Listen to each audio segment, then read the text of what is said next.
Sa huli, pinagmulan. Ang mundo'y umiikot sa ibang katuruan, taliwas ang oras. Nagligaw sa ating landas. Ang araw ay gabi, ang kasiyahay bigati. Nilalang ang mundo, bawat tao'y nagbabago. Nilikha, mayroong butas na nakatago. Pabalikwas ang tadhana, ang palad ay iba. Sa bawat pag-asa, mayroong pagdurusa.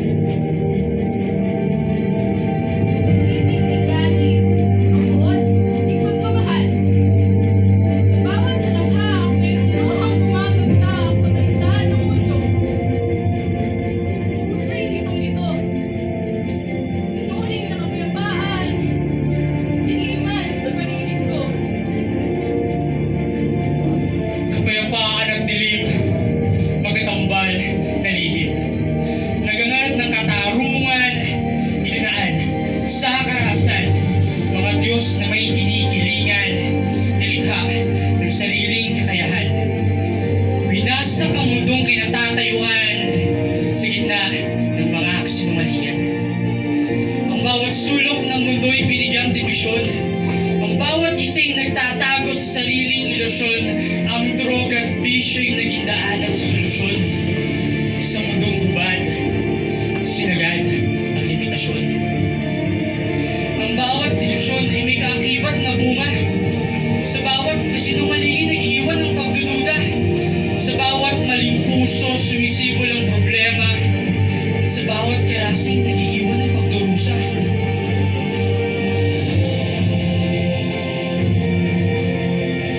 Saan patungo bawat siglong ito? Puso'y badbad ng pait at gulo. Ang mundo'y wasak. Pag-aasa'y kay layo. Diyos pa ba'y naririnig ating bawat pagsuyo? Kaibigan, tingin mo'y iyong itaas. Sa loob ng ulam, Diyos ay lumilingap. Pagsubok man ay mabigat, ang daan ay malubak. Sa kanyang pangako'y humawak. Ang Diyos ang sagot sa lahat. Ngunit bakit ang mundo'y puno ng luha? Bakit ang sakit ay di mawala-wala? Ang katarungan ay tila nagtatago. Sa dilim ng mundo, puso'y naglalaho. Ang dilim ay hindi magtatagal. Liwanag ng Diyos ay muling masisilayan. Sa bawat pagsubok, mayroong pagbangon. Sa bawat kaluluwa, siya'y may tugon. Paano kung ang landas ay hindi magbago? Paano kung ang puso'y tuluyang mabigo? Ang pag-asa'y lalong lumalayo. Sa siklo ng pagbabago, ako'y tuluyang gumuguho. Ang Diyos ay mistulang buwan na nagniningning. Sa Kanya, ang bawat sugat ay gagaling. Sa bawat paghinga, ikaw ang Kanyang kapiling. Dahil sa siklo ng pagbabago, ang pangako niya'y wala natili hanggang dulo.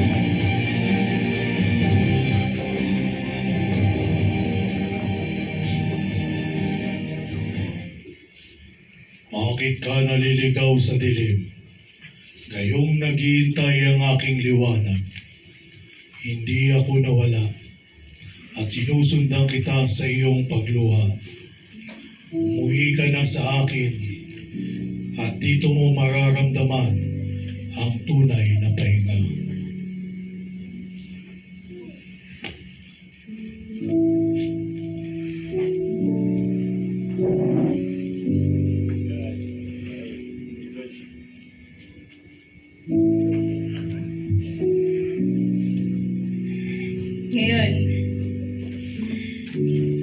mga palaisipan ay tila ako'y naliliwanagan.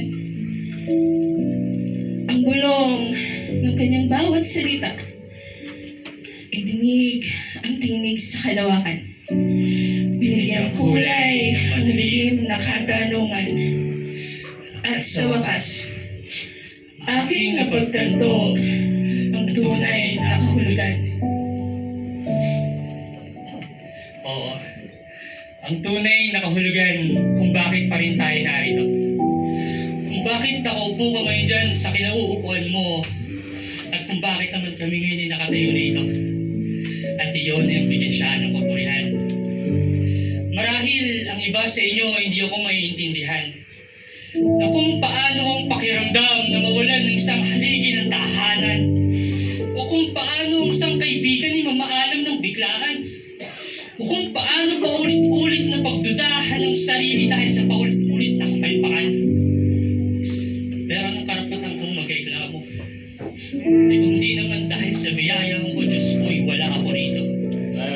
Kaya purihin ang Diyos sa buhay ko at sa bawat isa na narito. Oo, madaling maging Kristiyano, pero mahirap ang ipamuhay ito. Kaya sa bawat kabigatan at sakit na pinagdaraanan, ay purihin ang Diyos, sapagkat ang pag-ibig niya ay tunay, at kahit na anong material na bagay ay walang makakapantay.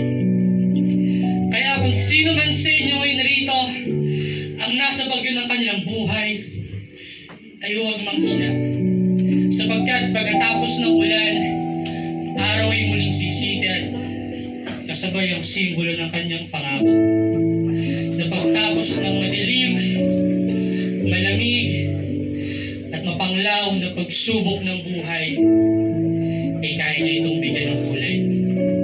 At kahit kailanman ay hindi mawawalay sa aking dalangin ang papurit pasasalamat na sa tanging Diyos lamang iaalay.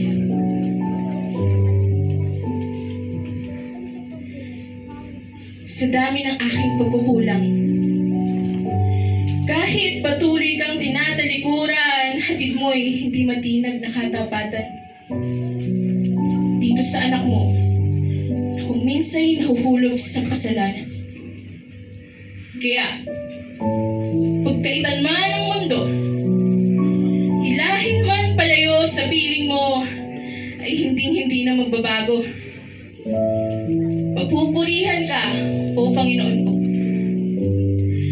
Ilang luha man ang pumatak, mawala man ang mga halakhak, ay patuloy kang bibigyan ng papuri at galak itong puso kung ikaw lamang ang pinapangarap.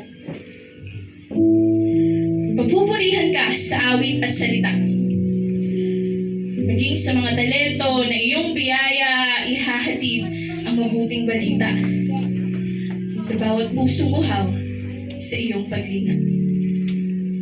Ipapabatid na ang buhay ay hindi lamang umiikot sa problema.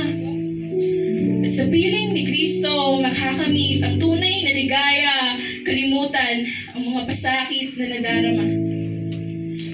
Purihin ka, O Diyos, sa hatid mong pag-asa. Pag-ibig mo'y di nagbabago. Pangako mo'y patuloy na tatanganan ko. Kaya't sa panalangin ay papuri ang sentro. Hayaang magbunga at iyong maging patotoo. Kaya ako'y narito sa harap ng madlang tao. Minsang basag na nakahanap ng pag-ibig na totoo, isang ligaw na tupa na nakasilay ng pag-asa. Kaya ngayon, ipagbibigay ng papuri sa Diyos ang aking ligaya. Kaya ngayong hapon, bago matapos ang piyesang ito, ay inyong nasaksihan ng dalawang pusong magkaiba man ng karanasan.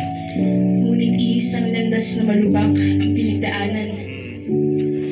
Mga patotoong patuloy na maninindigan na sa Diyos lamang lagi ang kapurihan. Kaya ito ay ating tayuan hanggang ang pangakong walang hanggan na buhay ay makamtan.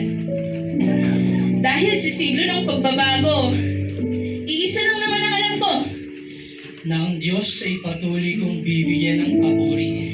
Dahil siya ang konsant ko at aking palagi. Kaya mula sa kinatatayuan ko hanggang sa mga pusong nakikinig sa tinig ng dalawang kabataang ito. Nawa makita nyo na sa magulong mundo ay may Kristong laging handang kumilos sa bawat pusong bukas dito. Kumilala at manampalataya. Muli, sa Diyos ang lahat ng papuri.